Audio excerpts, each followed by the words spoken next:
જય માતાજી બધાને રામ રામ ને સવારના ગુડ મોર્નિંગ બધાને। અને અત્યારે વાગી ગયા છે 8 અને બધા નાસ્તા પાણી કરી અને હેમાંશી બેન ને કામ્યા બેન સ્કૂલ ગયા છે અને રાહુલ ને વિશાલ ને કામે ગયા છે।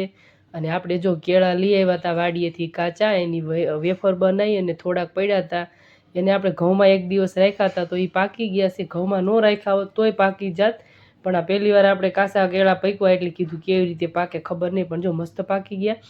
અને અત્યારે જો બપોર પછીનો ટાઈમ છે ને આપણે જો હું કામ લઈને બેઠા છે અત્યારે જો મસ્ત મજાની નાની નાની ગોદડી બનાવી છે અમારા કાનુડા હાટું। જો કેવી ગોદડી બને છે કમેન્ટ કરજો। ગોદડા તો હું બનાવું જ છું પણ આજ પહેલી વાર ગોદડી બનાવી છે।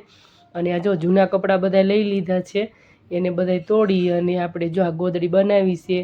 અને ગોદડા હમણાં 1-2 વર્ષથી કંઈ બનાવ્યા નથી, બાકીના કેટલા બધા કપડાં પડ્યા છે એ તોડીને આપણે ગોદડા બનાવવા આપી દેવાના છે। અને જો મસ્ત મજાની ગોદડી બને છે। અને જો અમારા કામ્યાબેન ને હેમાંશી બેન હાટું તો મારા મમ્મીએ એને જ ગોદડી બનાવી દીધી હતી અને આ ફેરે કીધું મારા હાથે જ મારે ગોદડી મસ્ત બનાવી છે મારા કાનુડા હાટું। તો જો હું બનાવું છું અને મારા મમ્મીએ પહેલાં મને બનાવી દીધી હતી અને હજી પણ બનાવી દેશે। આ તો મેં હરખ થયો હું બનાવું એમ।